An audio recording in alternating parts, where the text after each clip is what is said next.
Менталното здравје е основен дел од човековото постоење.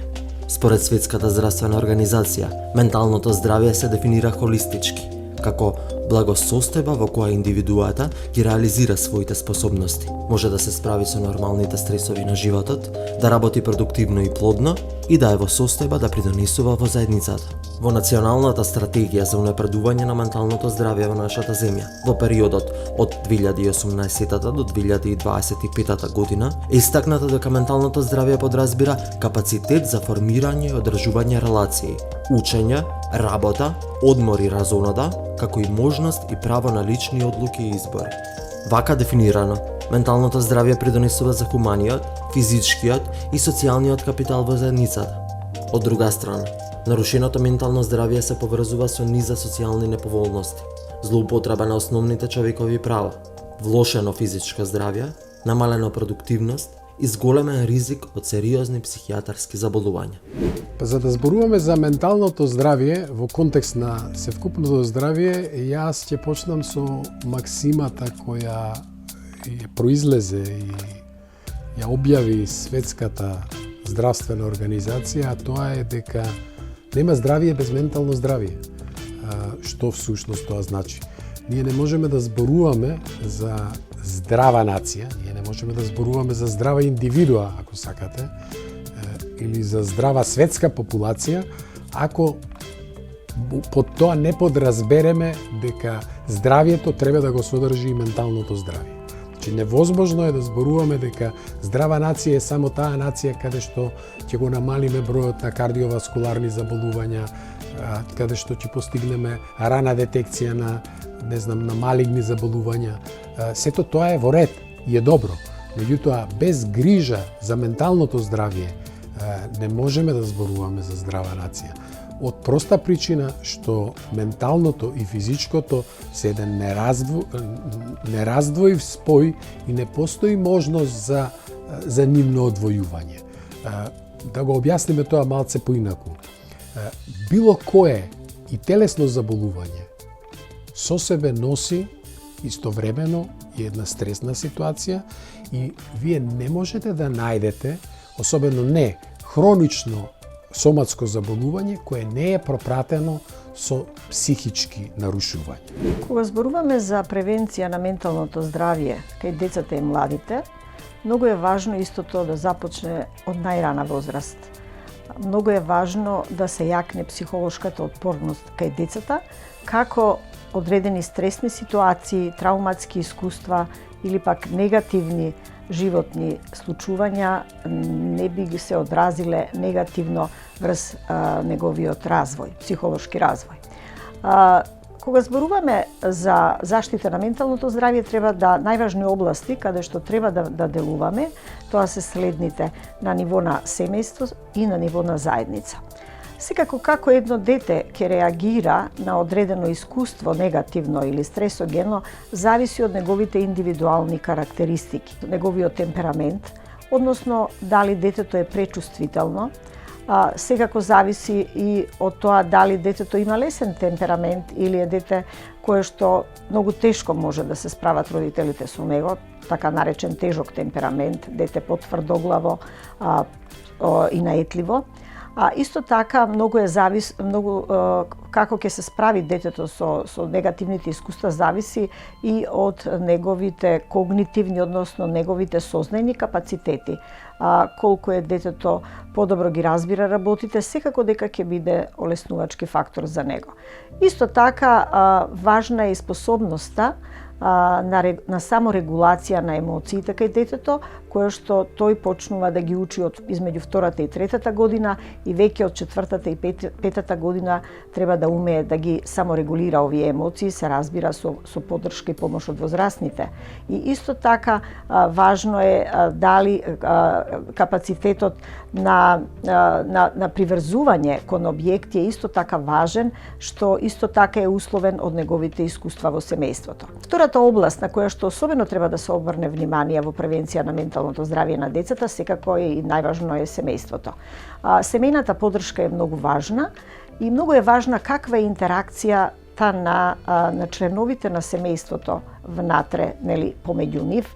Многу е важно родителите какви воспитни стилови практикуваат во воспитувањето на децата. Понатаму, каква е приврзаноста со родителите, таа емоционална приврзаност го одредува целокупното понатамошно однесување на децата кон други објекти, тој ран психолошки атачмент, популарно како го сретнуваме во литературата, и секако важно е кои семејни вредности владеат во семејството. Поддршката од околината е многу важна, но следниот екосистем, значи освен семејството, за децата е градинката во предучилишна возраст и училиштето, и секако, значи, тука образованието има многу важен дел во превенција на менталното здравје на децата, секако и здравството, колку се достапни сервисите или какви ресурси има државата да им помага на децата и семејствата кога ќе се јави некој психолошки проблем. Помеѓу менталното здравје и попреченоста постои одредена врска, меѓутоа таа врска е многу покомплексна од тоа што на прв поглед се чини или тоа што на прв поглед се гледа. Како што напоменав, лицата со попреченост многу почесто се изложени на различни негативни искуства, и ако постои една акумулација на поголем број негативни животни искуства, сето тоа секако дека резултира со определена количина или определен степен на стрес, што од своја страна може да доведе до анксиозност, до депресија, до психолошка раздразливост и некои други тешкоти или проблеми во менталното здравје. Кога размислуваме за тоа кои може да бидат причините за појава на определени проблеми во менталното здравје кај лицата со попреченост, пред се, бидејќи станува збор за лица со попреченост, не треба да ги исклучиме физичките фактори, односно живењето со болка, живењето со одреден вид физичка попреченост, па дури некоја медикаментозна терапија, секако дека може да доведат до определена тешкотија во менталното здравје. Понатаму, повторно, вие негативни животни искуства, едноставно лицата кои што имаат попреченост имаат зголемена многу повеќе шанси кај нив да живеат во некоја социјална или културна депривација, да живеат во сиромаштија или пак на некој начин да бидат злоупотребувани. Секако и ова од своја страна може да доведе до тешкоти во менталното здравје. Тука ги имаме и ресурсите како причина или недостигот на ресурси како причина за појава на тешкоти во менталното здравје, односно под ресурси секако дека се подразбираат различни видови на формална поддршка или поддршка од средината, од општеството или од институциите, и неформална поддршка, односно поддршка од потесното или поширокото семејство. Едноставно, лицата кои што имаат попреченост можеби немале начин да научат вештини или стратегии за справување со стресни ситуации, со негативни животни искуства и слично, и секако дека тоа од своја страна може да доведе до појава на проблеми во менталното здравје. И секако на крај тоа се оние ограничувања од социјалната средина кои што ги напоменав, односно ставовите на другите луѓе. И ние како лица без попреченост многу често ги интернализираме сите разговори кои што ги слушаме за нас, меѓутоа ова многу повеќе се однесува на лицата со попреченост. Тие таа дискриминација и стигматизација кои што ги доживуваат, ги интернализираат, и сето тоа води до зголемен ризик од појава на проблеми во менталното здравје. Адолесценцијата подразбира еден период кој што е многу значено да биде поддржан младиот човек, и сметам дека училиштата се вистинско место каде што децата, односно оние кои што доаѓаат, нели, во рана адолесценција, можат да понатаму да се развиваат. Нашиот контекст образовен подразбира постоење и на нели стручни служби кои што се специјализирани да даваат специфична поддршка во делот на ментално и емоционално здравје. Еден дел од таа поддршка се реализира во формалната настава, значи преку изучување на различни наставни предмети, а другиот дел се реализира во воннаставните активности, што подразбира вклучување на проекти, вклучување во различни акции, кампањи, каде што учениците имаат можност преку еден неформален начин да ги развиваат своите капацитети. Светската здравствена организација проценува дека во светот повеќе од 450 милиони лица страдаат од разни видови ментални нарушувања: депресија, шизофренија, расстройства поврзани со употреба на алкохол, епилепсија, разни типови деменција, а годишно се регистрираат околу 844.000 самоубиства, од кои повеќе од половина се на возраст помеѓу 15 и 44 години. Според трендот на продолжување на животниот век и возраста на популацијата, бројот на лица со ментални расстройства ќе се зголеми во наредните 2 декади, а до 2025 година се очекува процентот на менталните заболувања да се зголеми до 50%. Но и покрај тоа, менталното здравје продолжува да биде едно од најзапоставените и најмалку финансирани развојни прашања на нашето време. Чувството на депресија и загрозено намалено ментално здравје и кај адолесцентската популација е и заради се потешкото оделевање на тој социјален притисок. Многу нешта студентите, адолесцентите во многу нешта се изложени на едно чувство дека тие мораат да направат нешто заради тоа што околината очекува од нив. Од тука се поизразено и се почесто е појавувањето на различни компрометирачки снимки, на различни видеа во кои што младите се подготвени да направат се и многу ризични работи само за да предизвикаат внимание, затоа што како да се очекува од нив да направат нешто со што ќе направат, ќе се покажат во некое кул издание. Но сето тоа е резултат токму на отсуството на вештини да се справат со таквите конфликтни ситуации, отсуство на вештини, како што реков, да се изборат со тој социјален притисок, отсуство на вештини да се справат со таквите социјални и емоционални тешкоти и, како што претходно нагласив, отсуство на вештини за критичко мислење кои што ќе им помогнат да разграничат што се аргументи засновани на докази, а што се флоскули или лажни вести или информации кои со ништо не се засновани, а може да предизвикаат сериозни промени во однесувањето кај адолесцентите. Конвенцијата за правата на детето од Организацијата на Обединетите нации укажува на тоа дека добро здравје е предуслов за добар квалитет на живот. Кога станува збор за ученици кои што немаат попреченост или ученици од општата популација, истражувањата покажуваат дека 20% од овие ученици имаат на годишно ниво некоја тешкотија во менталното здравје. Всушност, 1 од 10 деца на возраст од 5 до 16 години ќе развие некој вид на анксиозност, депресија, бихевиорални проблеми или проблеми во однесувањето или некои емоционални проблеми. Сега кога станува збор за лицата со попреченост, ситуацијата станува уште подраматична. Едно истражување од Велика Британија покажува дека децата кои што или учениците кои што имаат некој вид на learning disability или попреченост во учењето, 56% од нив имаат можност да развијат или развиваат некој вид на тешкотија во менталното здравје. Односно, сите европски и светски истражувања покажуваат дека учениците со попреченост имаат 4 пати поголеми шанси да развијат некој проблем во менталното здравје. Ризични фактори кои што може да влијаат и да го нарушат менталното здравје на децата од најрана возраст може да потекнуваат од страна на општеството, од страна на општествената заедница, доколку постои неподржување на единката или пак во општеството владеат одредени предрасуди, стереотипи кон одредени групи кои што се маргинализирани. Кога зборуваме за врсниците и кога зборуваме за предучилишните установи и училиштата, секако дека тука зборуваме доколку постои во училиштата насилства, односно булинг помеѓу врсници и доколку детето е жртва на таква злоупотреба и насилство, секако дека тоа ќе биде ризик за предизвикување на одредени психолошки последици, непосредни или долгорочни. Ризик може да биде слабата родителска поврзаност.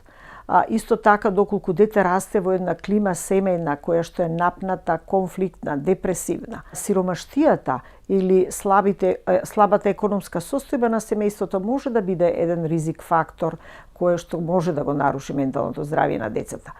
И од кога ги наброивме сите овие ризик фактори, одредени показатели покажуваат дека доколку едно лице има 3 вакви ризик фактори, постои 50% ризик да детето развие или кај него да се јават психолошки проблеми, а доколку постојат 5 ризик фактори, ризикот може да биде 75% од појава на ментални нарушувања кај детето. Значи, затоа е многу важно да делуваме на сите овие 3 нивоа како би го јакнеле психолошкото, би го јакнеле менталното здравје кај децата. Менталното здравје опишува нечија емоционална, психолошка и социјална благосостојба. Нашето ментално здравје влијае на нашите навики во исхраната, нивото на физичка активност, однесувањето, на употребата на супстанции и на тоа како размислуваме, чувствуваме и се справуваме со тешки ситуации. Со менталното здравје се среќаваме секој ден. Менталното здравје на една личност е исто толку важно како и неговото физичко здравје, а условите за ментално здравје се исто толку реални како и физичките болести. Ако се задржиме на менталното здравје и се обидеме да зборуваме за тоа како би го превенирале менталното здравје, значи за превенција на менталното здравје, мораме да тргнеме од тоа што се нарекува примарна превенција на менталното здравје, која во себе подразбира работа на менталниот развој од најраниот период, ако сакате од раѓањето на децата, па низ целиот тој развоен и воспитен период, па се до крајот на животот. Што тоа значи? Тоа значи дека за развивањето на здрави животни стилови постојат бројни фактори кои се од сериозно значење. Значи, неопходно е да има обезбедено една хумана и подржувачка средина од градинките за најмалата возраст, преку училиштата, потоа на работните места каде што луѓето се вработени, местата каде што луѓето живеат. Значи, една хумана средина, односно средина која ќе овозможи еден развој од најраниот период, па низ целиот животен циклус, можности за напредување, можности за развивање на тие здрави животни стилови кои во себе мораат да содржат можност како за едукација први, како потоа можност за вработување, можност за рекреација, можност за културно воздигнување на луѓето. Значи се тоа елементи кои се неопходни да бидат обезбедени за да се развијат тие здрави животни стилови, за да можеме да очекуваме дека ќе добиеме и ќе имаме една здрава, во психолошки смисол, здрава популација.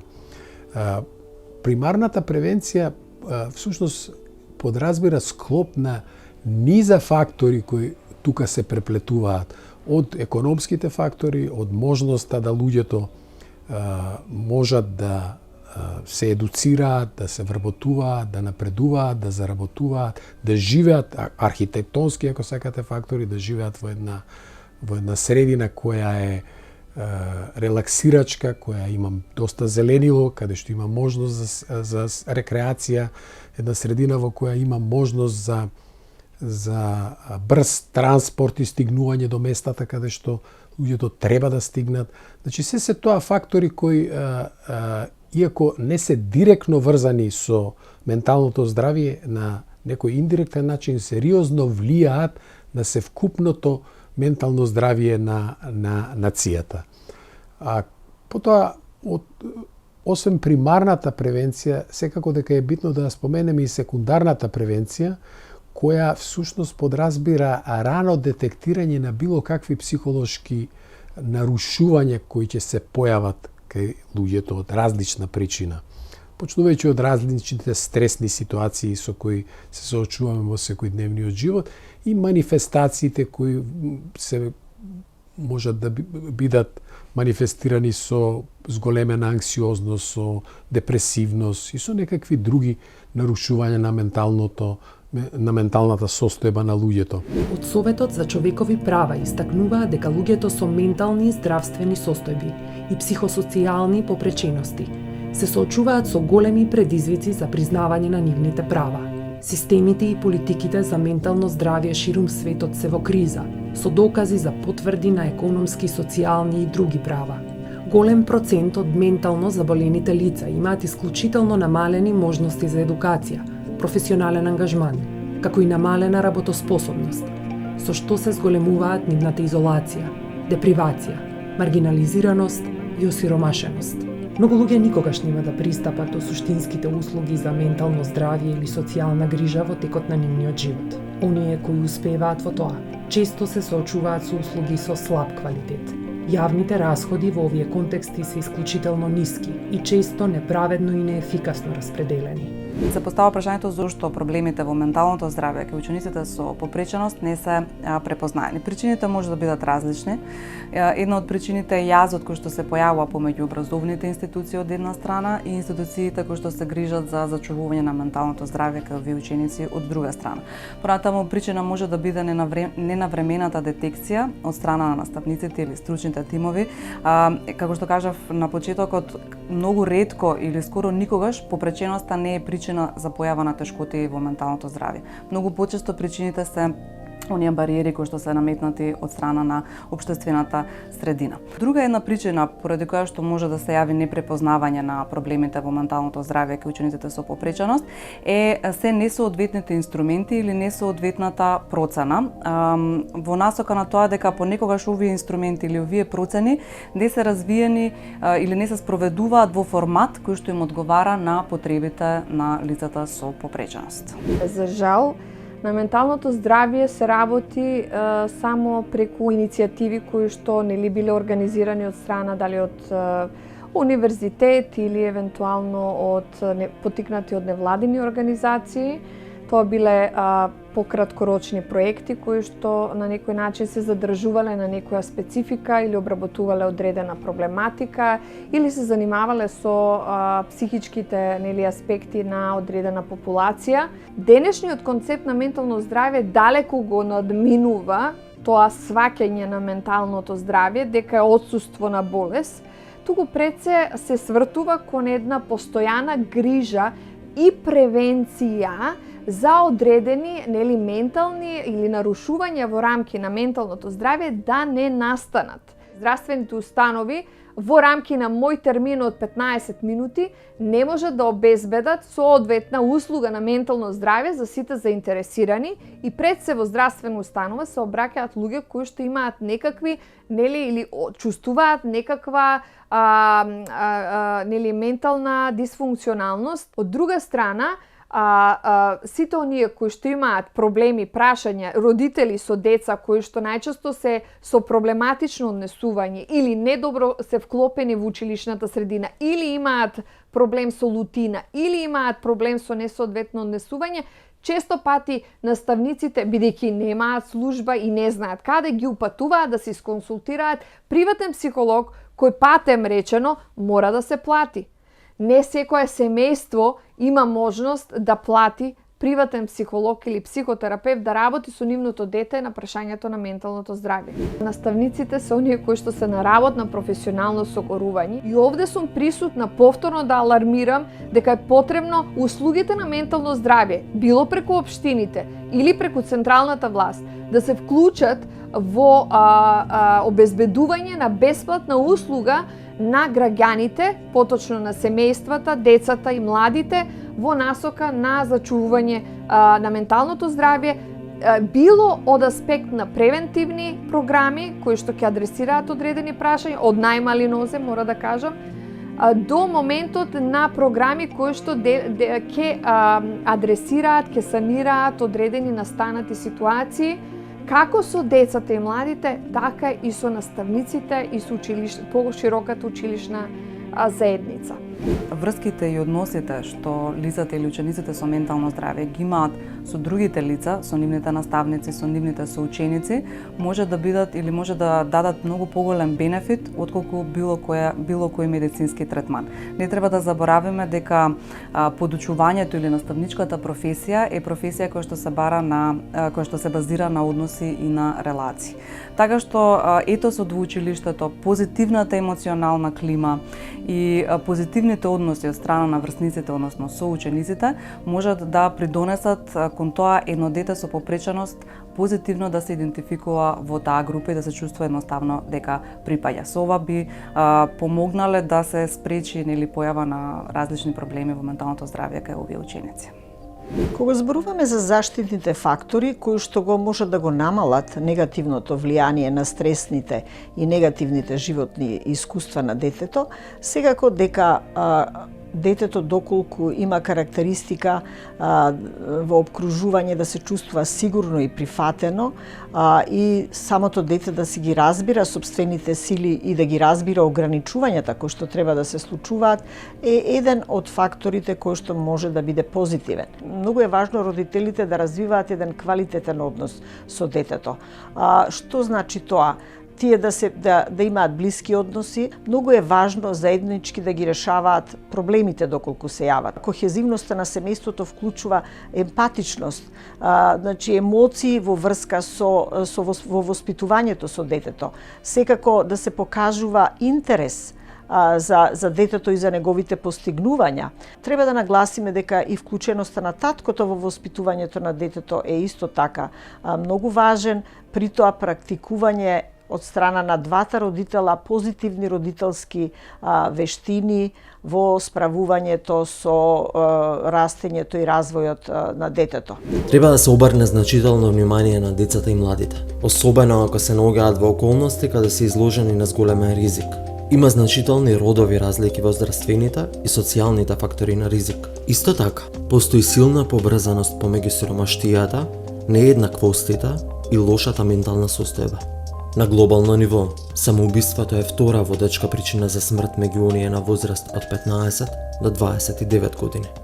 За студентите е важно и тоа што тие се наоѓаат во еден формативен период од нивниот развој, кога дефинитивно се дефинира и нивниот карактер, идентитет, нивните потреби, смислата, што понатаму. И сите овие негативни ефекти кои што пред малку ги нагласив, секако силно влијаат и на нивното чувство за смисла во нивниот живот и што понатаму. Бидејќи овој период кога тие се дефинираат, го дефинираат и професионалниот идентитет и што понатаму како професионалци во поглед на работата, трудово вклучување во општеството, да придонесат на професионален начин во општеството. Така што отсуството на вештините кои што пред малку ги објаснив оневозможува да бидат силни и да се чувствуваат силно и одлучно и да знаат да бидат сигурни во себе што сакаат и како ќе постапуваат понатаму. Во таа смисла, а тоа не може да се направи преку ноќ. Во таа смисла, она што е исклучително важно е да како образовен систем конечно размислиме подлабоко, базирано на научните сознанија од светот и од кај нас, да развиеме системски мерки од најрано доба преку основно образование, средно образование на студентска возраст, да ги охрабруваме и да ги оснажуваме младите со вештини кои што ќе им помогнат да ја задржат самодовербата на едно задоволително ниво, а да не биде таа самодоверба кревка или ранлива. И од друга страна да ги подготвиме да се соочат со предизвиците на животот, бидејќи набргу тие стануваат независни и во секоја смисла независни и треба да се соочат со животот, со сета негова комплексност. Ако студентите не се подготвени за тоа, секако дека може да очекуваме во блиски днина, може да очекуваме се поизразено и поизразено зголемување на стапката на загрозено, нарушено ментално здравје, се поизразени и повисоки стапки на депресија, нарушен квалитет на живот и тоа секако е застрашувачки и е непожелно. Застрашувачки и на индивидуално ниво, затоа што сите тие индивидуи ќе имаат неквалитетен живот, а општеството е одговорно да направи се што може за да ги подготви за живот, Меѓутоа, негативно се одразува и на колективно ниво, се одразува на ниво на општество, бидејќи општеството ќе има се поизразени проблеми да се справува со една нова епидемија на нарушено ментално здравје, епидемија на депресија, за која што општеството тешко дека ќе биде подготвено. Доколку со превенција и зачувување на менталното здравје се започне уште од најрана возраст и доколку во тоа се вклучат сите чинители, соодветните државни институции, училишната управа, наставниците, стручната служба и родителите, ќе може да се создаде безбедна средина во која ќе бидат достапни програми за развивање социоемоционални вештини и ќе биде достапна навремена и соодветна поддршка за оние кои имаат потреба од неа. Правилниот социјален и емоционален развој влијае и го потикнува целокупниот развој на децата, со цел да се изградат како здрави, креативни, задоволни, самоуверени, одговорни личности способни за соработка, кои може да дадат придонес за развој на заедницата. На тој начин се обезбедуваат услови за развој на личност која ќе управува со своите емоционални, ментални, духовни и физички потенцијали. Личност која ќе одржува здрави социјални односи во семејството, работната средина и заедницата. Да работиме сите заедно, нашите училишта да бидат инклузивни и безбедни средини за учење и растење, во кои има подеднаква грижа за благосостојбата и постигањата на секое дете. Само така навистина инвестираме во иднината и градиме правични и отворени општества.